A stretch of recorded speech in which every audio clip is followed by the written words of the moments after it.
So we are really tremendously happy today to be hosting Daniel Gaztambide. And Daniel and I were hoping to have a conversation on what we could only really describe as a path-breaking book that he has recently completed. The book's title is Decolonizing Psychoanalytic Theory and Technique. There's clearly a lot of material there on Fanon, so hopefully we'll have a little bit of time to think about the relationship between Fanon and Lacan, but there's also a great deal of material on Lacan as potentially an unlikely resource for a decolonial agenda. So maybe my first question then, Daniel, is particularly given this long history within post-colonial theory and, I suppose in decolonial circles, where there's been a fair amount of antagonism or dismissal of Lacan, some of which potentially on good grounds. Maybe you could start off by saying, why on earth would you look to Lacan as a means of thinking certain decolonial strategies, thoughts, agendas within the consulting room? For sure. I mean, first of all, thank you so much for those wonderful words on the book itself. I think a lot of the impetus of the book is very much about the clinical application of broadly defined decolonial ideas. Let me answer your question by embedding why engage Lacan within the broader method of this book. We generally, especially in psychoanalysis, when we have these kind of conversations, it's sometimes framed as a zero-sum discussion of either you sort of glue yourself to the patriarchs, to the ancestors of psychoanalysis, from Freud, Ferenczi to Lacan, or you reject them and center yourself in something else, like, say, some form of Frantz Fanon's work. And what I've tried to generate through this book is a kind of Möbius strip, where theoretically, because Fanon drew on Freud, Ferenczi, and Lacan, if you can trace some of their ideas, especially through a decolonial frame, you wind up at certain assertions that Fanon made. And similarly, if you trace the psychoanalytic veneer of Fanon's thinking and work, you're invariably going to come up against Freud, Ferenczi, and Lacan. So Lacan is part of this broader methodology to try to both challenge and reinvent basic psychoanalytic theory, while also creating room for some very surprising ways, not just that Lacan could be incredibly useful to a decolonial frame clinically, but also many ways in which Fanon was resoundingly psychoanalytic. Speaking concretely, like what in Lacan could be useful to this end, we have to remember that especially with many of his major seminars, which were of course public seminars delivered with a broader audience, he was very much surrounded not only by anti-colonial thinkers of the time, particularly folks from North Africa like Derrida, Hélène Cixous, and others, but that many of his analysands and trainees were also people from the global South. So folks like Solange Falade, Willy Apollon, and others, folks who trained with Lacan and then went home to their home countries and developed a lot of psychoanalytically informed global mental health interventions, anti-racist interventions, and so forth. So there's a whole social veneer around Lacan that has this kind of anti-colonial thread. And I think there are ways in which he tries to speak to that audience while also giving us kind of nuggets of how it is we can think about this stuff from a decolonial point of view. I also draw a lot on things that are beyond his seminars and beyond his written work, which is, of course, first-person accounts by people who were in treatment with Lacan that have a surprising amount of material related to race, class, and decoloniality. So it's sort of by reading these three things together, his written papers in écrits, his public seminars, and first-person accounts by former patients of his actual clinical work, that reading those three things together give us, at the very least, the embers of a decolonial framework psychoanalytically, while also bookmarking those specific areas in Lacan that Fanon cited and used for his own purposes. I think one of the real achievements of the book is to foreground questions of technique for us. And, we've discussed this before. This is not due to the fact that one does not love and want to engage theory, but you really are very good at foregrounding those questions for us. And hopefully that'll be something that punctuates everything we say from here on in. But maybe one opening question then is, famously, Black Skin, White Masks begins with questions of language. And of course, language and speech is all the way through Fanon. I mean, Lacan. Is that a Fanonian slip? To use one of your coinages, actually. But maybe you could start us off a little bit by telling us something about the centrality of not just language, but speech for both Fanon and Lacan, even if they're utilizing and thinking it in different ways. Absolutely. I mean, it's really, it was really reading through a lot of Fanon's medical school dissertation, well, technically a second medical school dissertation. Some scholars argue that Black Skin, White Mask was his first attempt at a dissertation, which was then rejected by his advisors as too subjective. And then he comes up in very short order with this other dissertation that has a lot of citations to Lacan's own medical thesis, and particularly the role of language. And then, of course, Black Skin, White Mask makes a lot of allusions to the centrality of language to Fanon, alongside other citations of Lacan as well. And I think this is an area where Fanon is most kind of self-consciously indebted to Lacan's thinking on speech and language, and the ways that that comes up in the consulting room. The way that I would best summarize it is that both Lacan and Fanon share a theory of subjectivity that is always already embedded in speech as a trans-individual phenomenon. One of my favorite citations in the book of Lacan is a part where he talks about, and I'm paraphrasing, of how the subject only has access to their own lines, which are themselves embedded in a broader script, a script that is as much familial as it is communal, as it is societal, as it is political, okay? Meaning that in the psychoanalytic frame, we're not just talking about an intra-psychic dynamic, nor only an intersubjective, interpersonal dynamic, but also the social as it comes through in the speech of both analyst and analysand. If so, the reason why this is clinically very useful and important is because it opens up a pathway beyond this age-old question that always comes up when we talk about race and culture and gender and sexuality and class, which is, do you wait for the patient to bring it up, or do you as the clinician take initiative in broaching the subject and bringing it up? Both of those questions come back to a research literature, one on what's called cultural humility, the other on what's called broaching. Cultural humility basically stipulates that you try to create an inviting space from a frame of a not knowing stance where you allow the patient to articulate their identity in ways that are important and central to them. Broaching, by contrast, accentuates the responsibility of the clinician to actively broach and name those things in order to create space for the patient. What I try to articulate in this book is not just a third path, but one that can contextualize both of those techniques within a broader theoretical framework. One that doesn't need to ask, do you wait for the patient to bring it up? Do you bring it up? But that acknowledges the ways that these things are already there, always already there, we might say, embedded within speech. That speech is a kind of window to the social unconscious, and that if we can simply attune to those signifiers as they emerge in the patients in our own speech, we can create a path for addressing and talking about these things organically. So Fanon famously makes an appeal to sociogeny, which are probably mispronounced. How much of that can we find in a Lacanian focus on the trans-individual, on signifiers, and on language? Presumably something, maybe not as much as what Fanon wants, but I'd be interested to hear your thoughts. Well, you know, there's sort of like, there are a number of surprising places in Lacan's work, whether it's the seminars or the écrits, where it sounds like he's talking in a very abstract, universalizing way, and then he suddenly zooms in and starts talking about capitalism or starts talking about colonialism and making the connections between that and his general framework much more explicit.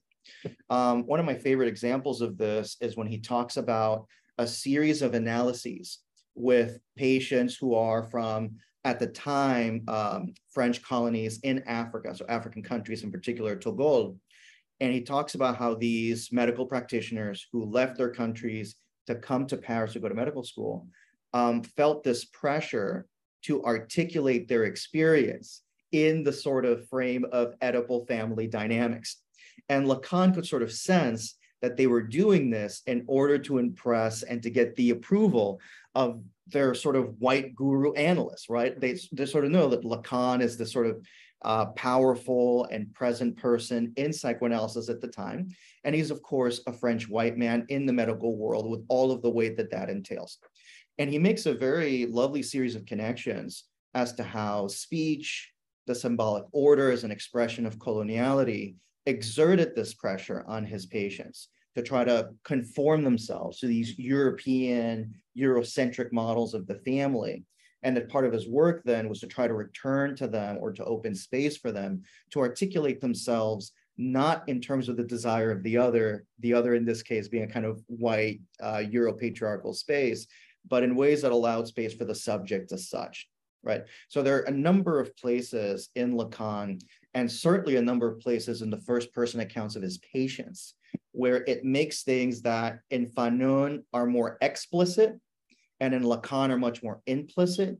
It makes it a lot more legible in ways that allow for that integration to occur, in part because he names it in his own work and because it comes up in his clinical work as well.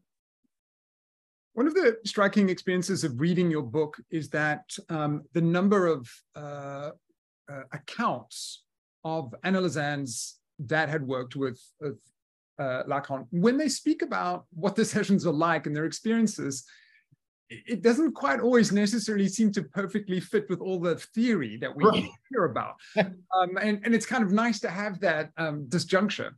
So just to make that comment, but I wanted to give you a quote, which links back to the questions of speech, and also, I think, points to how you've used a little bit of a provisional conjunction between Fanon and Lacan to do a little bit of critique, and that's of a more kind of relational focus. So here's the quote. Like Lacan, Fanon offers a critique of relational logic by emphasizing the role of a third term, the social context as it is expressed through speech. Could you develop that a little bit? For sure. I mean, for background, right? So much of my training in graduate school was relational and interpersonal. And I'm currently training at the NYU postdoctoral program in psychotherapy and psychoanalysis, which has different schools, and there are Freudians and Lacanians in there, but it's very much known as like a bastion of relational thinking. And there are a lot of ways, especially in the United States, where there's this idea that if you're relational, you're sort of de facto open and sensitive and attuned to questions of socio-political issues and identity and so forth. But in my experience in supervision and in a lot of classes, and certainly in attending conferences, is that it doesn't quite always shake out that way. That there's a way in which, even when we're talking about issues of race, culture, sexuality, class, that they tend to kind of gravitate back to a fundamental relational logic. In other words, that psychoanalysis is fundamentally about two people in a room, okay? If this is so, then it makes it a lot harder to think about the place of the analytic relationship in social context and how social context comes to structure that relationship, because the fundamental tools that we're using to understand that relationship are dyadic in nature. And if you listen to the earlier question that I posed, who brings it up, the patient or the analyst or the patient clinician, whatever, that's a fundamentally dyadic question, right? It doesn't allow room for conceptualizing speech, not just as an intersubjective transaction, but as one that's located, call it within a symbolic order, that's located within a broader set of terms that are political in nature. And so what the book is trying to work through using relational theory, but also a lot of Fanon and Lacan, is to try to break out of a purely dyadic framework for thinking about these issues in a way that we're no longer talking about how do you bring the social political in, as if the analytic relationship is in outer space somewhere, and we have to bring in the social political from Mars or someplace, but that rather the analytic relationship is always already embedded in the social. We don't have to bring it in. We don't have to do some hocus pocus to talk about these issues. They're already there. And we just need a technique that would allow those things to become salient in a way that can be talked about and analyzed. maybe then this is the opportunity to ask you a little bit about how you speak about transference work as a decolonial act. That little phrase is a direct citation. What do you mean by transference work as a decolonial act? Oh man, let me count the ways. I mean, so many things. How can I ever pin them down? With respect to the way I use Lacan and Fanon particularly, there's a line of critique, particularly in Lacan, around the idea that transference work means explaining to the patient what it is that's happening in the transference, usually in the form of an interpretation. There's a very lovely kind of parallelism that I see between Lacan's critique and certain kind of relational critiques of the same idea, that what patients, qua analysands, need is not an explanation. Relational people would say they need an experience.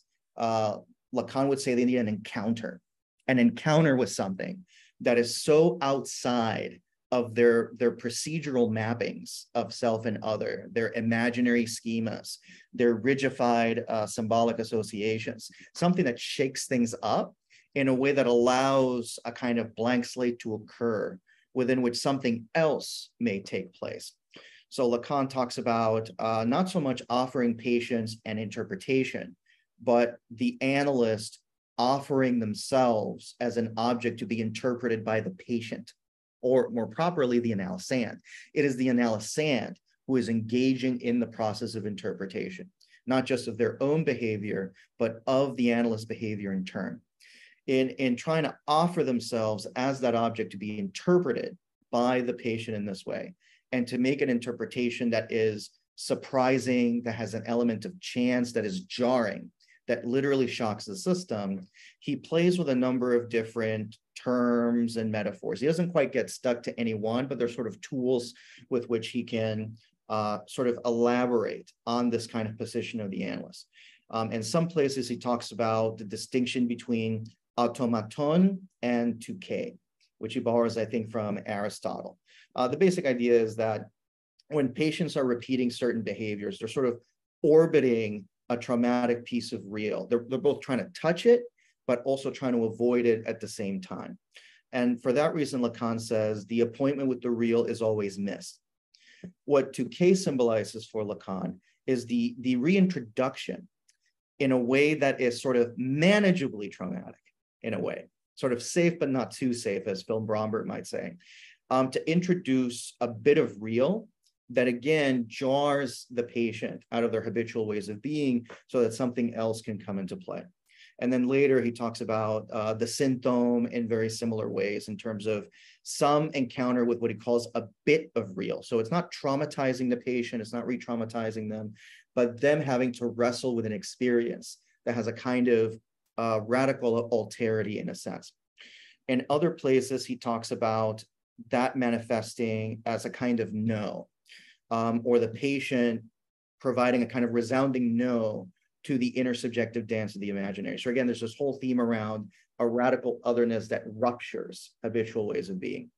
When I read Fanon in particularly Black Skin, White Masks, as well as many of his clinical writings, he similarly talks about the clinical analytic process as involving a kind of shock to the system. A shock that he writes liberates us from images of self and other in the world. There is an ethics here that can manifest both on the analyst side or the analysand side. I'm pretty open in that regard. The manifestation of an ethics of refusal, that there's a way in which the analyst can come to refuse the terms of the patient's transference through this kind of paradoxical, sometimes provocative act that jars the patient. But the patient too can engage in a way that necessarily challenges and refuses the ways in which the analyst is positioning the patient in the relationship. So that there's a way in which both members of this relationship must of necessity act in ways that jar and surprise the other, so that an aperture can be created for something new to emerge. The reason I argue this has a kind of decolonial potential is because the refusal is not simply of the analyst to the analysand, it's not simply of the analysand to the analyst, It's also the refusal of those ideologies, fantasies, and ways of being that are socially constructed and reflect broader ideologies of power and domination. That the transference relationship, or we might say that transference kind of transference dance from our relational friends, that it provides a particular space, not just in which we can reimagine ways of being with other people interpersonally, but it can open us up to imagine what kind of world we would like to live in together, not just interpersonally, but communally as well.